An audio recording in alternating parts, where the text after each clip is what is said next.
Maka dari itu sebetulnya yang membuat aku bisa semangat ya karena ini bagian dari pelestarian dan promosi kuliner khas Kalimantan Selatan.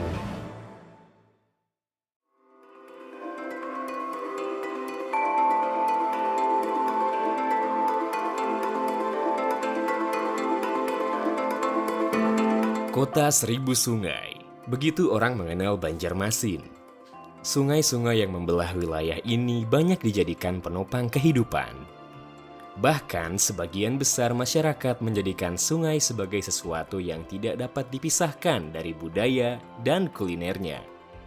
Kedekatan dengan alam membentuk kepiawaian masyarakat dalam mengolah berbagai kuliner berbahan ikan. Satu di antaranya ialah ikan haruan yang menjadi primadona dan kerap disajikan menjadi ketupat kandangan.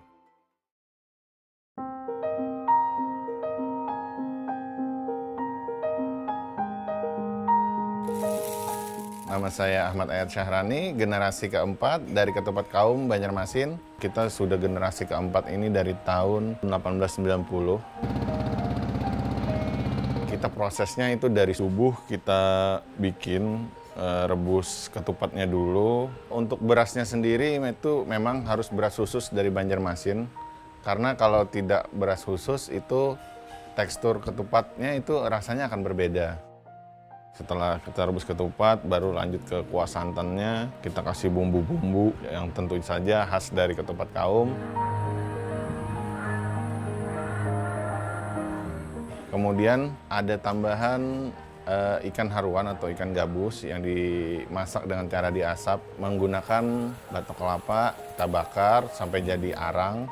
Nah, baru kita asap, ditaruh ikan haruan di atasnya yang sudah ditusuk-tusuk, yang sudah dikasih bumbu-bumbu juga.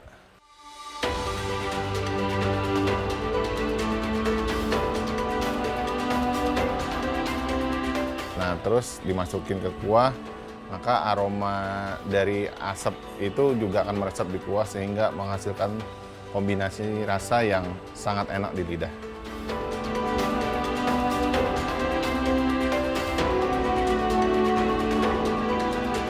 Ketupat kandangan biasanya disajikan banyak untuk acara-acara hajatan.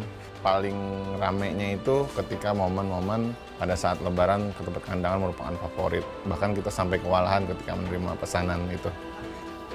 Khasnya sendiri ketupat ini dimakan dengan cara pakai tangan khasnya. Diemek-emek kalau kita bilang. Nah, kuahnya sendiri itu akan meresap ketika ketupatnya itu dihancurin.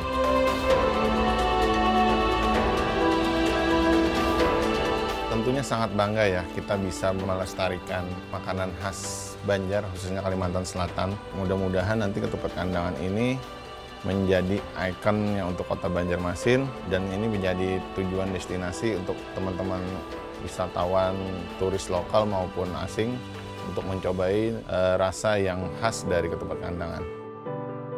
Nikmatnya kuah dan ketupat berpadu dengan ikan haruan yang hangat menjadi pengingat kedekatan sungai dengan masyarakat.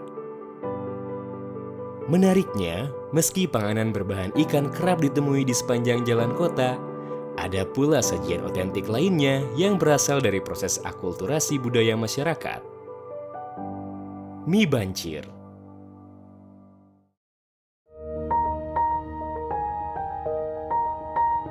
Halo, saya Agus Sirangan. Saya merupakan owner dari Mie Bancir khas Banjar. Mie Bancir itu sebetulnya makanan yang banyak didapatkan di warung-warung kaki lima ya. Mungkin kalau di Banjarmasin khususnya itu banyak didapat di daerah Pekauman, Banjarmasin Selatan. Kenapa sih disebut mie bancir? Karena dulu itu banyak yang request, saya kuahnya sedikit ya, saya kuahnya dibanyakin ya. Jadi mie itu dimaknai nanggung antara berkuah goreng atau mungkin dalam bahasa Jawa itu nyemek. Nah, kalau kita sebetulnya pengen ketika orang makan mie bancir itu orang lebih kayak ngedapatin rasa Kalimantan Selatannya. Dan memang ada dua bumbu khas yang ada di mie bancir kita, yaitu kaskas dan geganti. Mie bancir yang sederhana ya dia banyak menggunakan ayam boiler atau ayam ras, tapi karena kita itu juga pengen mengangkat kekhasan Kalimantan Selatan, di mana soto Banjar juga kan aslinya itu menggunakan ayam kampung, maka mie Banjar kita juga menggunakan ayam kampung. Sehingga air kaldu yang dihasilkan pun juga basically dia udah gurih banget. Itu butuh waktu kurang lebih sekitar minimal 1-2 jam perebusan.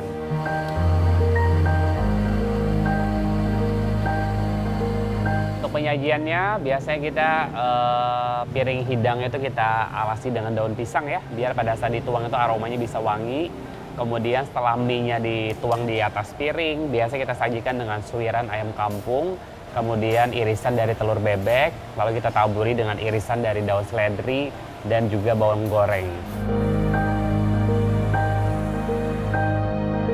Ya, mie Banjar itu kan sebetulnya sejak tahun 2014 itu kan bisa dikatakan sudah 9 tahun ya. Sekarang sih outletnya masih fokusnya Banjarmasin, Banjarbaru, sama kita buka di Duta Mall Banjarmasin.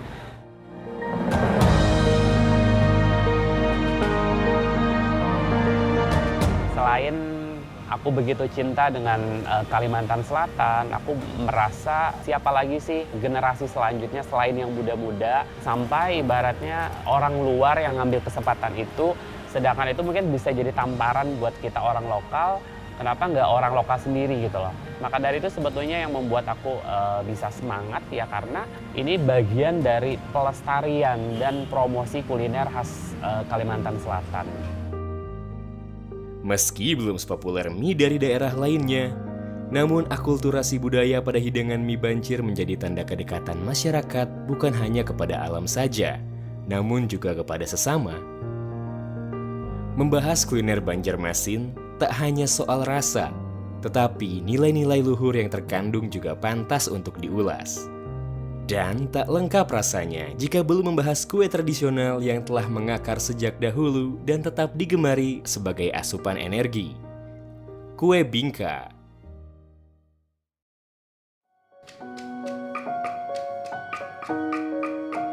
Perkenalkan, nama saya Neti Asistina. Saya ini generasi kedua dari Bingka Bunda. Bingka Bunda ini dimulai dari mama saya ya, karena saya generasi kedua. Dari mama saya tahun 1984. Nah, itu dulu mama saya bikin bingka ini, coba-coba jualan di pasar Ramadan, pasar Wadai. Karena mama saya itu memang hobi bikin-bikin kue gitu loh. Bingka ini kan ada bermacam-macam varian rasa, kayak kentang, tapai, nangka, telur, kelapa, keju, durian. Nah, yang paling laku itu adalah bingka kentang. Prosesnya lumayan panjang ya, dari bahan yang datang dari pasar. Kayak kentang itu tuh harus dikukus dulu.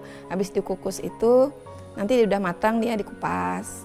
Setelah dikupas itu baru digiling, dihaluskan. Terus kalau telur itu dikocok nanti, dikocok sama tepung sama gula. Terus nanti dicampur dia sama bahan yang sudah matang tadi.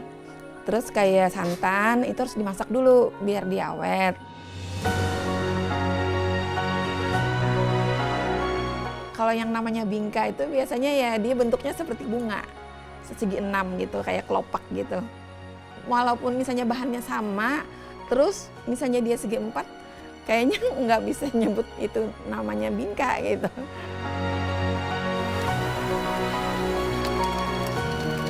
Kalau dulu bingka ini katanya dihidangkan untuk acara-acara tertentu saja dan untuk orang-orang kerajaan atau apa gitu, acara adat. Nah, sekarang sih kita udah bisa menemukan setiap hari, bisa kapan saja kita mau makan udah tersedia. Ada orang yang kadang-kadang tuh bilang katanya legend katanya.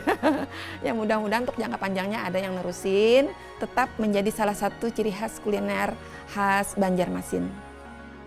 Panganan manis, legit, dan lembut pada kudapan khasnya mengisyaratkan sebuah makna bahwa di setiap hidangan tersimpan kultur yang melekat dengan keseharian masyarakat.